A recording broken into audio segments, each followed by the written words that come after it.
Hello everyone, welcome to my channel Kavya Cooking and Vlogs. Hello foodie people, ఈరోజు అయితే Hyderabadi creamy green chicken curry ఎలా చేసుకోవాలో చూపించేద్దాం. First మనం chicken అనేది marinate చేసేసుకుందాం.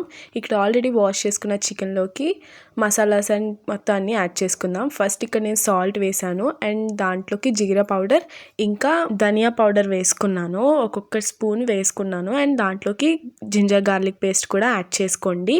ఆ జింజర్ గార్లిక్ పేస్ట్ యాడ్ చేసుకున్న తర్వాత ఫుల్ ఒకసారి బాగా మిక్స్ చేసుకోండి. మిక్స్ చేసుకున్న తర్వాత దాంట్లోకి ఒక హాఫ్ లెమన్ అనేది పిండుకుంటున్నాను. హాఫ్ లెమన్ పిండుకున్న తర్వాత మళ్ళీ ఒకసారి మిక్స్ చేసుకొని 1 hour పాటు మ్యారినేట్ చేసుకుందాం. ఈ లోపల నెక్స్ట్ స్టెప్ ఏం చేయాలో మసాలా అనేది నేను 1 by 1 స్టెప్ చూపిస్తాను. అండ్ ఇక్కడ నేను ప్లేట్లో ఏమేమి మసాలా పెట్టానో అన్నీ చూసుకున్నారు కదా. ఆ పేస్ట్కి మసాలా అన్నీ కావాలన్నమాట. ఏమేమి కావాలో క్లియర్గా ఒకసారి చూపించాను, చూడండి.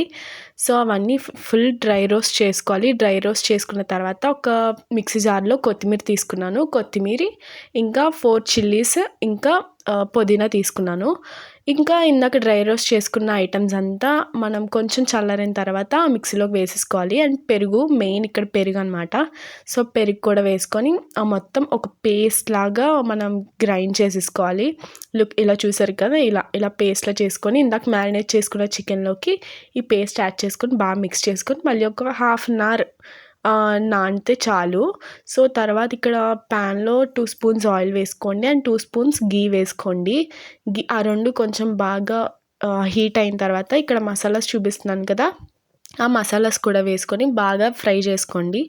మాడిపోకూడదు, జాగ్రత్తగా ఫ్రై చేసుకున్న తర్వాత 1 cup ఆనియన్స్ వేసుకున్నాను.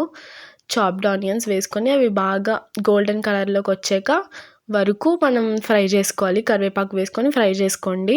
గోల్డెన్ కలర్ వచ్చే వరకు మనం ఫ్రై చేసుకున్నాం కదా. ఫ్రై చేసుకున్న తర్వాత ఇందాక మ్యారినేట్ చేసుకున్న చికెన్ కూడా యాడ్ చేసుకోవాలి.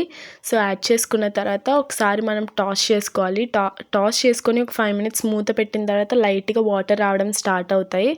సో వాటర్ రావడం స్టార్ట్ అయిన తర్వాత ఇందాక మనం మసాలా అనేది ఆ బౌల్లో ఉండిపోతుంది కదా, మసాలా వాటర్ అంతా మనం ఈ చికెన్లోకి యాడ్ చేసుకోవాలి. మీకు ఒకవేళ చికెన్ టెండరీగా జ్యూసీగా కావాలంటే వాటర్ ఎక్కువ యాడ్ చేసుకోండి. లేదు అనుకుంటే కొంచెం నార్మల్గా కొన్ని యాడ్ చేసుకుంటే సరిపోతుంది. నాకైతే చాలా టెండరీగా స్మూత్గా ఉండాలి చికెన్. సో వాటర్ అందుకే ఎక్కువ వేసి నేను ఈ వాటర్ అనేది ఫుల్ అయ్యే వరకు కూడా బాగా కలుపుకుంటూ జాగ్రత్తగా చూసుకున్నాను. అండ్ మీరు సాల్ట్ అది చూసుకొని స్పైసెస్ సరిపోకపోతే స్పైసెస్ మళ్ళీ యాడ్ చేసుకోవచ్చు. So chicken curry, green chicken curry అయితే కంప్లీట్ అయిపోయింది. వేడి అన్నంలో చాలా బాగుంది. ఇంకా ఇలాంటి రెసిపీస్ మీకు కావాలి అనుకుంటే నాకు ఎలాంటి రెసిపీస్ కావాలో కూడా నాకు కామెంట్ చేసేస్తే నేను ఖచ్చితంగా ట్రై చేసి చూపిస్తాను. చూసారు కదా చికెన్ ఎంత టెండరీగా ఉందో. ఆ రోజు చికెన్ కర్రీ అయితే చాలా బాగుంది. ఎందుకంటే దాంట్లో మెయిన్ మనకు కావాల్సింది పుదీనా ఇంకా కొత్తిమీర అనమాట. దానివల్ల ఈ ఫ్లేవర్ వస్తుంది. సో మీరు కూడా ట్రై చేసి కామెంట్ చేయడం మర్చిపోకండి.